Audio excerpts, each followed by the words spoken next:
having a deal that you can't fund is really heartbreaking and it really saps your momentum. I think it's better to kind of start out smaller and get rolling. So not necessarily starting out with single family. I know a lot of people start with single family, which I didn't do. But maybe starting out with sort of like 10, 20, 30 unit deals and doing a few of those and sort of just gradually getting bigger and bigger because you're putting less pressure on yourself. Like a smaller deal is just a smaller raise, right? It's just fewer people to deal with, fewer phone calls to make, less anxiety about funding the deal. Tim is one of the most authentic and genuine people I've ever met. Sincerely believe he's coming from a position of giving, and that means a lot. You're going to make huge progress. Welcome everybody to today's Capital Raising Show. I'm your host, Tim Mai. And today I have an awesome guest on the line with us, Mr. Jonathan Twombly. Hope I pronounced your name correctly there, Jonathan. You got it. Awesome. First chance. Yes, awesome. I am super pumped about this interview. A lot of it because of what Jonathan is now doing with hotels. However, Jonathan has successfully built and sold a 404-unit portfolio of multifamily assets across South Carolinas between 2014 to 19, returning approximately 2x to his investors across the portfolio. He's co-GP in approximately 2,400 units in Arizona, Florida, basically a lot of the Sunbelt states here. He's now in hospitality space, acquiring hotels. So super pumped on that. He's getting ready to close on his second hotel in Bennington, Vermont, a 77-room value add property. And so with that, let's give Jonathan a big welcome, y'all. Woo-hoo! All right. We need to do some kind of a cool welcome. Yeah, there you go. And it's something that we can see visually.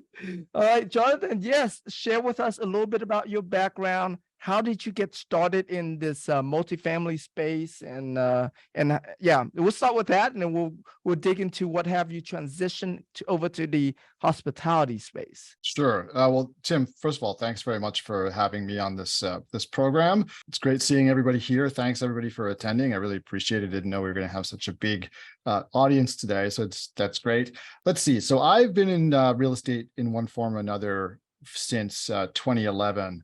When I formed my first business in real estate, but I'd actually been in it in a more sort of service capacity before that. I was a lawyer here in New York City, working doing commercial litigation, but the end of my career was as a hospitality lawyer. So I've kind of come full circle. I used to represent hotel owners fighting against the hotel chains. And probably something that most people don't really know is that when you see a hotel that has Marriott or Hyatt or any of those brands on it, those hotels, those chains don't own that real estate. That real estate is owned by a group of investors or sometimes a high net worth individual or a corporation or what have you, and it's third-party managed by the hotel chains or by a third-party manager under a franchise agreement with the hotel chain. So we would represent the owners, and there was a lot of litigation between the owners and the chains, and that kind of has formed a little bit of that experience kind of has led me in some ways to what I'm doing now. But I sort of, very long story short, I got into real estate initially because I was really burned out being a lawyer. I was a little bit of a belated casualty of the great financial crisis. So I got basically downsized at my job in about 2011. And I realized at that point that I was just cooked with law, and there was no way I was going to be able to convince somebody to hire me for a job I didn't want. So I decided, I had some money saved up and partnered up with someone who was doing syndication. It's how I learned about syndication, actually, was from my first partner. And after 2 years, we split up and I went on to form Two Bridges, which is my company now. And you've heard the rest of the story from Tim. So that's the basic background in a nutshell. That is very cool. Yeah, let's get into the hospitality space. I'm sure a lot of us have heard since COVID, that space has been hit quite a bit. So give us an insight into what that space is like now, where the challenges, where the opportunities that you're seeing. Yeah, so this is a very interesting space. So I think what a lot of people don't really understand is that, so hospitality did get hit hard when everything was shut down. And then it bounced back really hard. It actually bounced back bigger than it was before. So if you look at the occupancy rates for hotels, what you see is that they took a big dip when they shut down and during that COVID year of 2020. Then 2021, they bounced back better than they were back in 2019. And 2022 was not quite as good, but almost as good. And 2023 is a bit more sort of normalized back to where we were before COVID hit. In terms of the market for assets, so hotels never really had a big run up, right? Like you see with multifamily, you see with some of the other assets, right? They had a little bit of a dip in because of COVID, but what you've seen is since the correction started, hospitality is actually the best performing asset class out there. So while multifamily has lost, depending on who you listen to, between 15 and 25% of its value, offices obviously, has really been hit hard. A lot of other assets are down quite a bit. Hospitality is only down about 5% since the peak. I think part of that's because it did take the hit during COVID already. So some of the air was let out of the bubble, but it never really had a bubble to begin with. So that you haven't really seen the same kind of boom and bust with hotels that you've seen with multifamily. I see. Okay. What's your business model with the hotels? Are you only buying, hotels and then value add on hotels? Are you doing any major conversions, either hotels to apartments to hotel, or any of that? Share with us your. So I have some stuff I can show you guys if you let me share the screen, but I'll definitely. I'll tell you the sort of the business model. So let me give you a little bit of background. I got into the hotel space a little bit accidentally. The reason I started was because we have a house in upstate New York, and obviously going after during COVID and everything, we were going there a lot. And in order to get to our house, we would pass this hotel that was situated in this just spectacular location overlooking Seneca Lake, which is one of the Finger Lakes in New York State. And it's basically on a hill, like several hundred feet above the lake, with commanding views of the lake. And every time we passed it, we would say, man, this is such a waste. I wish somebody would do something with this crappy old hotel in this amazing location. One day I was poking around on Crexy, just trying to see like what kind of assets were for sale in upstate New York, near our house, because I figured if I do business up here, I can get my wife to let me spend more time up here. I noticed that the hotel was for sale, and it had been for sale for a year, and they kept on cutting the price and cutting the price and cutting the price. And I said, let me sort of look into this. So I found a partner through an existing business partner. I found a hotel expert, and I presented the deal to him. He liked it. We underwrote it. We thought, we could make it work. I went and found, one of my investors, just had one investor do the deal, and we purchased it last year, and we've just finished our renovations. So the asset was owned by a family. They built the hotel and they had managed it through several generations. The hotel had kind of slowly, I don't want to say deteriorated over time, but they hadn't done any CapEx to it. Like a lot of these mom and pop operators, they don't have extra money for CapEx.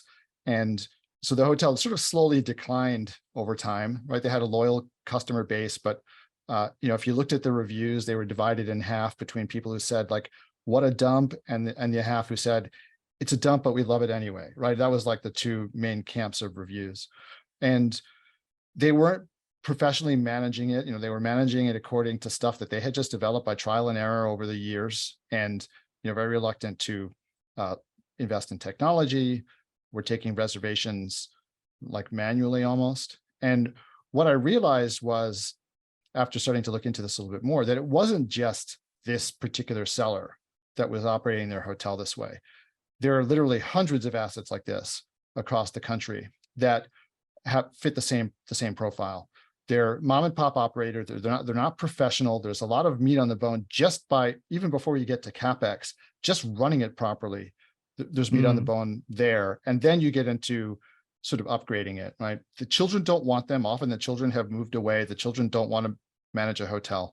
And these assets are too big, for, say, the person who wants to retire and run like a little inn in a quaint town, right? Because you're talking about, 40, 50, 60, 100 doors, right? So if you don't really know what you're doing, you can't take this on.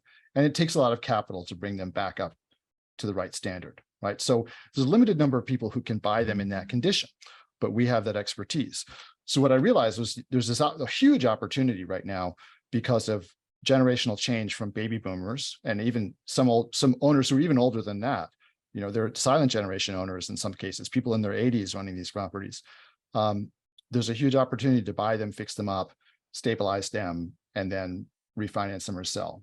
So what we're doing is actually trying to build a brand of these kind of unique assets. Our target is assets that are unique in locations that are essential, essentially, or not. I don't mean essential like the COVID sense of essential. I mean essential in the sense of like they occupy a unique state place in the market. They're unique assets that can't be replicated. They have great locations, either because of walkability, or because of access, or because of scenery, or what have you. So we're targeting those kinds of assets that meet those kinds of criteria. Mom and pop owner, undermanaged, great location, good bones, right for rehab. So we plan on just replicating this as often as we can. Gotcha. Okay, so you're just rehabbing them. So in terms of the use, you're keeping the use the same. Yep. And yeah, okay, turn it into like a boutique hotel kind of thing.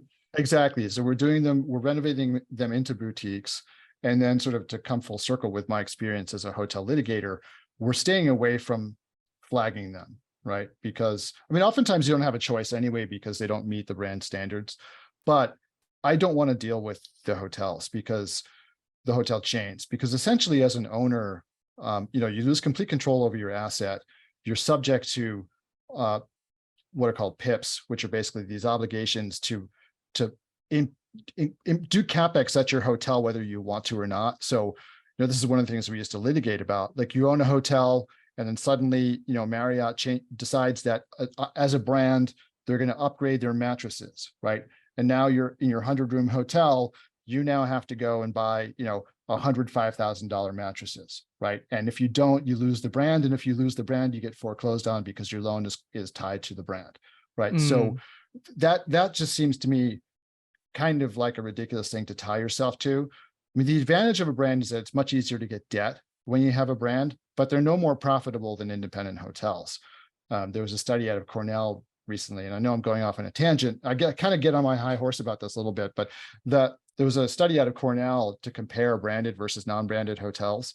What the study found out was that branded hotels bring in more revenue, but the profitability is the same, meaning that delta is all going to the brand and not to you. So you get more reservations, you get higher room rates, but you're paying for it. And at the end of the day, you're in the same position profit-wise. So really not much value in a brand, especially today when everything is online booking. You're doing through Expedia. If you have somebody who knows what they're doing to market the hotel, you don't really need the brands anymore. So there's a lot of opportunity here in my mind. So Gotcha. Very cool.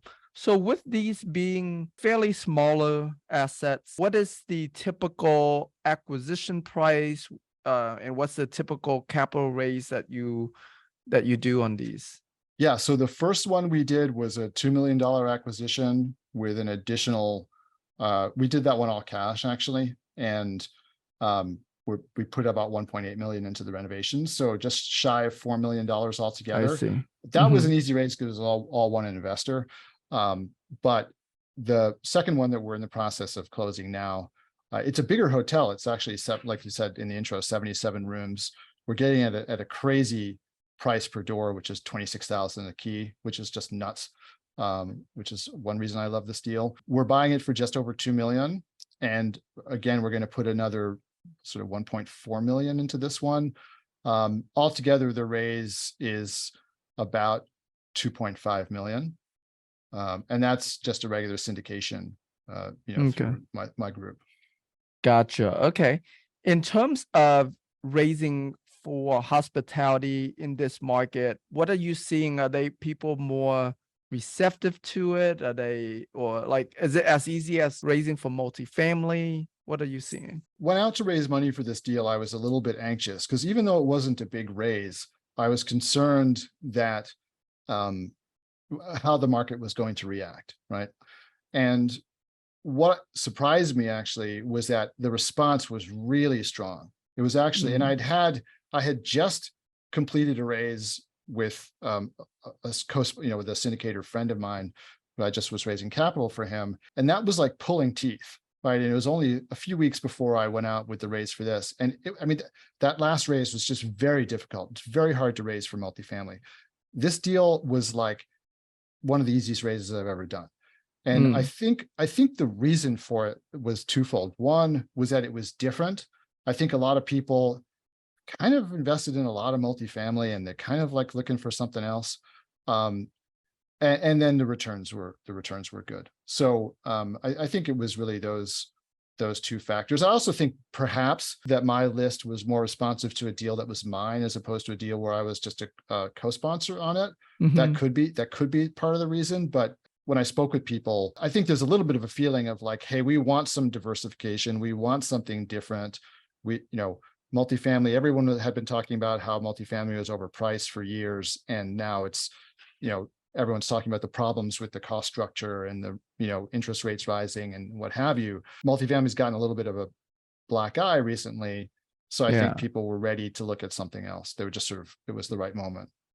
That makes a lot of sense for sure. Talk about your sort of investor attraction process. How do you, what are some of the things that you do to attract investors and build your list of investors? So, I do a number of things. One thing is that I've had a Facebook group for years. And so a lot of investors have come through my Facebook group. I have a coaching program and a lot of investors actually come through the coaching program. I do a lot of podcasts. I have a podcast. I appear in a lot of podcasts. So things like that. Those are kind of the way that I have built my list over the years. And now I have like, a fair number of people referring other investors. I also do, I've been doing a weekly YouTube show with Michael Zuber, who does one rental at a time. I'm his multifamily expert. So we've been doing that for 3 or 4 years now. So I get people coming in through that channel as well. Gotcha. Very cool. And then your coaching program, do you teach them to become passive investors? Do you teach them to become active operators, but then they also invest with you? Yeah. So this is a program that's designed for people who want to learn how to syndicate deals themselves. So it's really sort of teaching them the entire skill set. It's at a very, very, very reasonable cost. And what happens is, this isn't really by design, but I kind of knew this would probably happen. A lot of people come into the coaching program, and then when they realize like that this is actually really going to involve work to become a syndicator, as opposed to it being, passive, then a lot of people essentially will say, okay, well, I'll just invest with you. Because they've gained my trust because they've seen, they've watched all the videos, they've been on the calls with me. They realize that I have a little bit of an idea of what I'm doing. So, that helps build trust with them. But I think there is that a lot of people are sort of turned off by the actual work that's involved when they see how involved it is. Right. Yeah. I before doing this interview series, I didn't realize that a lot of students are like how you describe them, right? Where they come into a coaching program and then they realize, oh, this is a lot more work than I thought.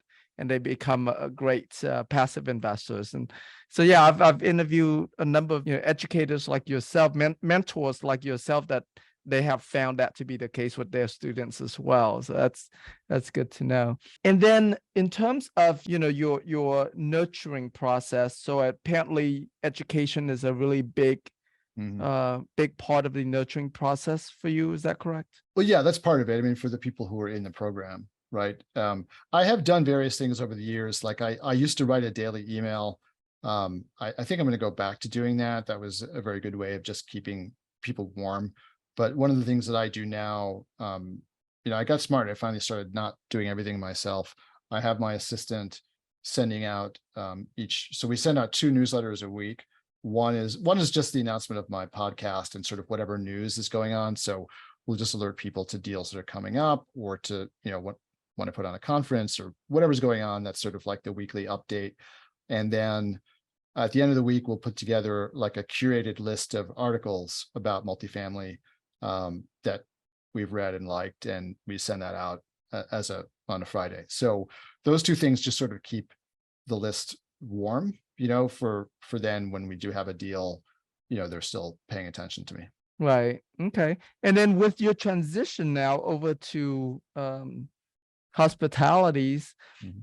are you, I mean, are you planning to exclusively do hospitality? Are you planning to, you're still open to multifamily when a deal Oh, comes? oh yeah, yeah. I mean, it's as a matter of fact, I was just approached today about JVing on a deal this morning, in which this would actually be, it's kind of an interesting situation where somebody came to me and said, look, we have this deal under contract, but we just don't have time to deal with it. Would you like to run the deal? So Mm, I'm thinking about doing that. But it was funny because just this morning I'd written a note to myself, kind of like, want to do some more multifamily deals this year. And then my friend called me up like an hour later. So I don't know, law of that's attraction funny. or what have you. But it was so I definitely am open to doing multifamily deals and plan to do more. But I'm just really excited about this hotel space because what it Right. reminds me of is multifamily when I first got into multifamily in 2011, when there were just a lot of these sort of badly run mom and pop properties Mm, around, before syndication became this phenomenon that it is, and deals are, getting traded and retraded over and over and over again. Um, it hasn't happened in the hotel space yet, which is why I think there's so much opportunity. It's just not sort of picked over the way that multifamily has been. right. Why do you think that is so? So it seems like, okay, so the multifamily got really popular, and then self-storage also got really popular. And it seems like this is like that next wave, and then maybe industrial warehouses after that or something. But why do you think that is? That's it's not as popular as I think people they're intimidated by it, right? So I think a lot of people have gone for what they think is low hanging fruit, which is, multifamily. You got to live somewhere, right? Storage, you got to put your junk somewhere. Industrial, like, well, that's necessary. So a lot of the market has gone into those. It used to be the same way with office. Like, companies got to have an office somewhere. Well, now we know that that's not necessarily true. But I think a lot of the market sort of just follows like a herd, from like what's the first thing that's perceived as easy to the next thing that's perceived as easy to the next thing that's perceived as easy. And that leaves more opportunity for people who are willing to get their hands dirty. But I think that hotels also, frankly, they're easier to run than people think they are, right? Hmm, And so I would not think that. Okay. yeah. And I think also people think that I think a lot of people out there are like, so I'll get questions like, oh, are you worried about Airbnb? Right.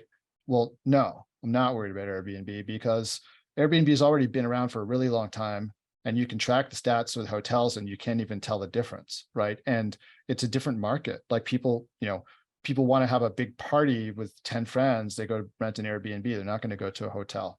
Right. Or they need bedrooms for every member of the family, right? I mean, it's a different market, right? So there's not really a lot of competition. And people are also, a lot of people are out there convinced that, like, oh, if there's a recession, like, hotels will go to zero, which also is just not true, right? You know, what you'll see in a recession is people changing their behavior, right? But most people don't lose their jobs in a recession. They still want to travel, but if they're feeling anxious about it, they're not going to go to Europe, right? They're going to do a driving vacation. They're going to come to my hotel.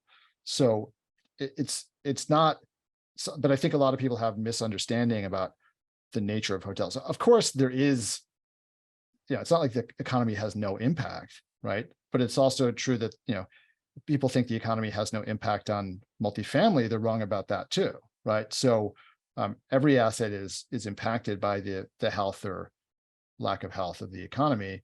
You just have to plan for it. One of the things that, I learned about hotels, which I was surprised by, is that a lot more than multifamily, your costs are variable, right? So in multifamily, most of your costs are fixed, right? If your occupancy drops, you don't fire your maintenance guy. You still have to pay his salary, right? You don't fire your general manager. In hotels, a lot of your expenses are actually related to your occupancy. So for instance, if nobody's there, you don't have to clean the room, right? You don't have a turn. So that cost drops. You don't have credit card fees. You don't have, you're not doing laundry, right? So a lot of like even some of your employees are on an hourly basis. So when you're busier, you're bringing them in for more hours. When you're less busy, you're paying them less hours. So your costs do kind of expand and contract a bit in response to your occupancy, whereas multifamily, they're really not, most of your costs are pretty fixed. So that's another difference too that I think people don't really understand. Gotcha. What about if there's another pandemic? I'm sure you've considered as to how you would navigate through if there was another pandemic. So I underwrite that scenario. I don't really think that if we have another pandemic, we're going to have the same response. I don't think we're going to see the same kinds of shutdowns and stuff that, we had that panic before about what to do. I think it'll be managed much better if we have the same kind of pandemic again. But I have underwritten that scenario. So for instance, with the first hotel we did, it's all cash, so we don't have to worry about debt. Like we're not going to get foreclosed on. The second one, yeah, we're going to get debt. I underwrote like COVID for 10 years to see what would happen, right? I mean, we're buying at such a low basis in that hotel that we'll actually make money in that scenario. So, so I'm not concerned about like COVID again or COVID over a 10-year, if we have COVID forever. I'm not really concerned about that. Plus, I think we'll probably do better occupancy wise, as I said, because I don't think there'll be complete shutdowns the way there were before. So yeah, that's kind of how I approach that situation. I see. Okay. And I'm curious as to what have you consider, hey, I want to do more multifamily this year versus going all in on this hotel and just do a lot more of these deals? Have I considered just really focusing on hotels? Is that what you're asking? Yeah. Yeah, absolutely. Yeah. I mean, I like I said, I'm very excited about this asset class. I see a lot of opportunity here. I see a lot more opportunity than multifamily, frankly, because there's just less competition. And I think that we have developing an expertise. And my partner, I mean, I should mention too that my partner on these deals is a really experienced hotelier, right? So second generation hotel guy. He's exited 9 or 10 hotels already that he did himself. See, wow. So we have that operational expertise on the team, and we're building the infrastructure to do it. So probably over the next couple of years, I'll be like imbalanced in the direction of of hotels, just because I see the opportunity there. But I still would like to keep a hand in multifamily, but it'll definitely be weighted towards hotels as long as I can continue to do it. Gotcha. Okay. Awesome. In terms of like software tools or tools that you use, can you share with us some of the ones that you like? For what? For what purposes? I mean, for both, what you might like for managing hotels or that you use in your multifamily business. Just kind of give us some of the tools that you use. Well, I mean, I'm not really like in the weeds of managing either side. So, I mean, I know that there's like in the hotel business, there's all sorts of, technology that's used for automated reservations and, for marketing and things like that. But that's my partner's bailiwick. So the technology that I use for running my business for the syndication piece is pretty simple. I mean, I use ActiveCampaign to run all my campaigns, my email campaigns on. That has all sorts of automations that you can run. I use various portals. I haven't really settled on a portal that I use. I've used InvestNext, Syndication Pro, Cashflow Portal, pretty much like all of them so far. They have their quirks, but they all seem to be pretty similar as far as I can tell. So I haven't settled on one of those. Gotcha. Okay. Awesome. Some of the people have challenges with their properties and capital call. Have you had to do capital call on any of your properties yet? No, I've never done a capital call. I had on my very first deal, I undercapitalized that deal because I really didn't at that point really understand that I needed more capital than just like to close the deal. So when we ran into some liquidity issues, I funded it myself. So I didn't make a capital call on my investors, but we've never had to do a capital call, fortunately. Gotcha. That's good. Okay. Let's talk about that first deal, for example. So that was a multifamily deal, correct? Yeah. So share with us some of the challenges that you went through with, raising the capital for it, and then some of the challenges that happens in the deal and how you navigate through it. Let's see. On that very first deal, really early on, I kind of was working with just a couple of high net worth people when I got started. So raising the money wasn't an issue in the sense of like having to scramble to get the money, because I had kind of gone in reverse where these friends of mine had said, hey, look, if you find a good deal, we'll fund it for you. So I had the money kind of lined up and I had to go find the deal. But I just had to really learn. I mean, like, I was so worried about producing a good return for them that I was very short-sighted about it, right? All I was thinking about was, okay, I need this much money to close, and I'm calculating my returns on that. And I really wasn't thinking about, having a reserve fund to just fund stuff that was going wrong on the property, right? And so we kind of quickly ran into a cash crunch. That deal that was just like the deal where everything went wrong, right? I mean, I had to fire the property manager, really early on because they just did a terrible job. We had fires, we had black mold infestation that the property manager allowed to happen. We had just all kinds of stuff go wrong with it. It was a 1970s property, and there was a period of time where, like, I didn't even want to pick up the phone from my manager because every time, I'd see their caller ID, it would show their name, and I was like, what is it now? And because I felt like at that time I used to call it, like, I've joined the water main break of the month club, and it was just horrible. Every time we get a little bit of a head, we get a little cash, and I'm like, oh, this is great, I'm going to make a distribution. Then, like, hey, Jonathan, we got a water main break and it's under the foundation, so we have to dig up the foundation to get to the break and then re-pour the foundation. So it was just that kind of thing. Fortunately, the market, we bought it at the right time, and we sold it at the right time, so we made money on that deal. But it was just, it was a horrible experience from end to end. Collections problems, you name it, we had it on that property. Gotcha. Okay. And it seems you're still, you're not shy away from major value add, it seems. No, because now I feel much more confident about what I'm doing, right? So I had this learning curve already. And also, like I said, I have a partner who's like really on top of, he just loves that stuff, like getting his hands dirty with managing the renovation and doing the value add and stuff. So that makes it a lot easier for me, as opposed to trying to do it all myself and try to do things that I'm not good at, right? I'm good at structuring the deal. I'm good at, sourcing the deals, structuring the deals, raising capital, having the vision for the business. But in terms of doing that nitty gritty, like, making sure the contractor is there doing his job, that's not my skill set, but it is my partner's skill set. He's really good at that, right? So that's why it's a good team that we formed. Gotcha. Okay. So your main role in the partnership, is it investor relations and capital raising? Is that correct? I would say I guess that falls to me, but it's really larger than that. I'm sort of like putting the deals together, putting the team together, sourcing the deals, dealing with the brokers, kind of making the major decisions, and having the vision for what it should be, right? So that's sort of my role. I think of it more as like the CEO than as like the capital raiser.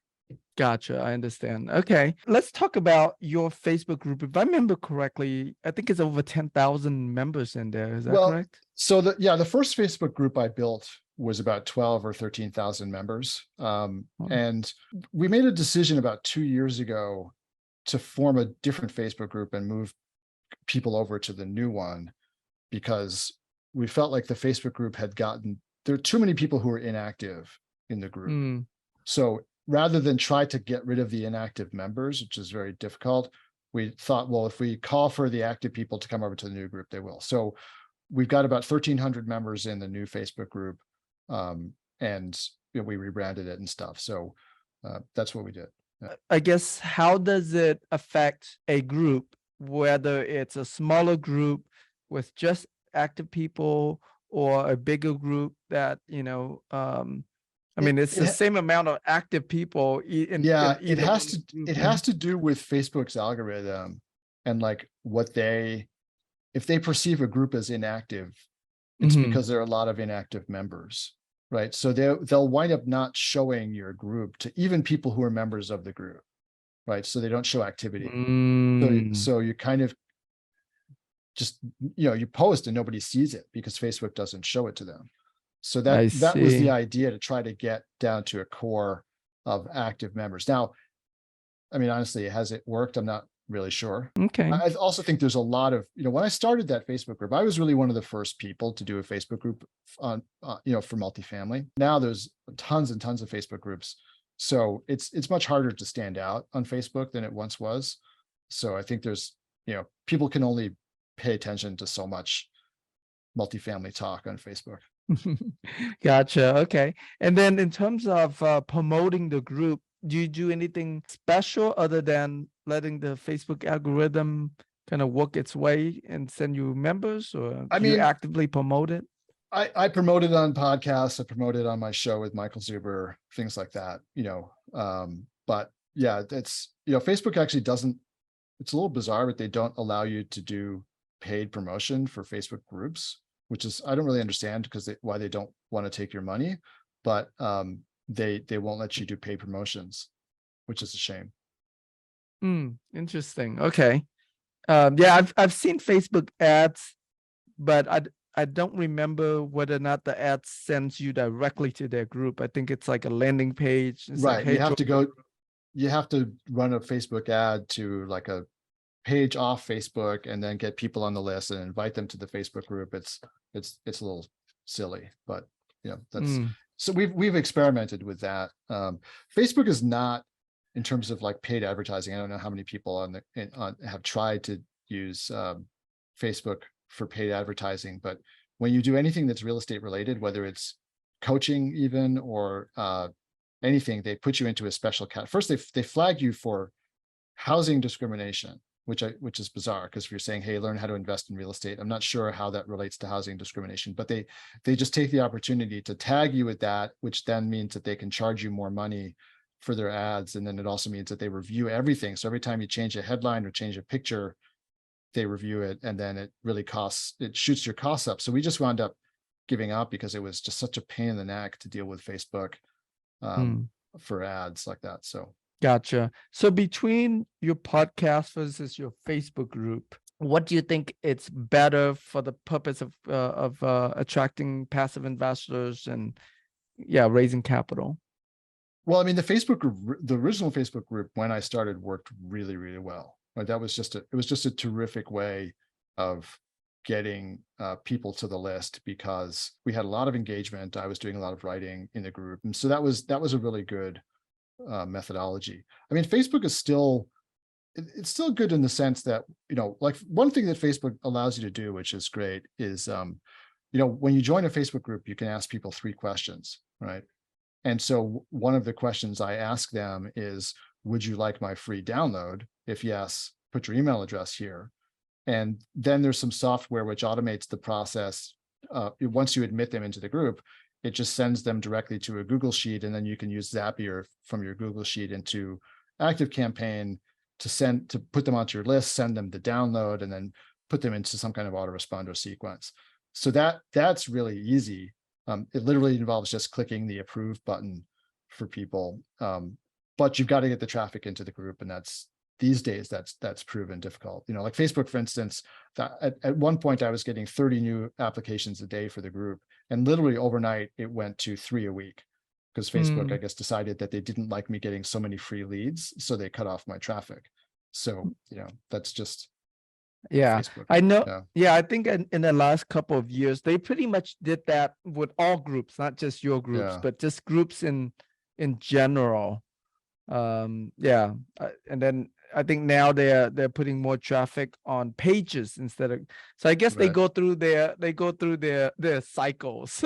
right Yeah, they never want you to know what they do, right? They don't want you to figure it out and take advantage of it, which I also don't get. But yeah, that sounds good. Yeah, well, Jonathan, if you were starting out all over again, knowing what you know now, first, what niche would you go into? And then, how would you build your passive investing community? If it's the same than what you did or anything different, what would you do differently, if anything? So I think that in terms of building the list, I would probably spend more time on LinkedIn and with paid Google ads. right? So Google Mm, AdWords or things like that, to get people to your download, or whatever you're giving away, right? That I think is where I'd focus, and it's kind of where we're moving now. mm, So given that Facebook is not as effective as it once was, right? In terms of sort of what I would target as an asset, it's a little hard for me to answer that question because I'm sort of like so in love with the hotel space, but I don't know if it's really fair to say, like, if I were starting over again, that's where I would start. If I were doing multifamily again, I think I might actually start with smaller properties, rather than going right into 100-unit deals. I think it's kind of, because what happened with me was, so I did a bunch of deals successfully, right? And then I basically tapped out my big investors, and they were like, okay, well, we've invested enough in multifamily for the moment. And one of my investors was getting a divorce, and it was like all this kind of stuff that had nothing to do really with the deals, but I hadn't mm, built enough of an investor list behind them, right? That's when I got like really heavily into building my list, was once I had that experience. But what happened was, like, having a deal that you can't fund is really heartbreaking, and it really saps your momentum. So I think it's better to kind of start out smaller and get rolling. So not necessarily starting out with single family. I know a lot of people start with single family, which I didn't do, but maybe starting out with sort of like 10, 20, 30 unit deals and doing a few of those, and sort of just gradually getting bigger and bigger, because you're putting less pressure on yourself. Like a smaller deal is just a smaller raise, right? It's just fewer people to deal with, fewer phone calls to make, less, what do you call it? Just anxiety about funding the deal. Also perhaps you have the balance sheet to do the loan yourself on a smaller deal. Whereas, if you've got a big deal, you've got to go and find a KP to do it with you, right? And if I knew then what I know now, I mhm. actually would have started smaller and just tried to build momentum that way, as opposed to going bigger and, then scrambling for capital or what have you. Right. Yeah. That's very interesting. Yeah, I've definitely been meeting more and more people that do focus more on the smaller properties, and they don't do syndications. They either do JVs, or they just, take it on themselves, or yeah. So very, very interesting that you said that. Okay. I know you have raised quite a bit of money now. I think you mentioned, yeah, between 15, 20 million dollars at this point.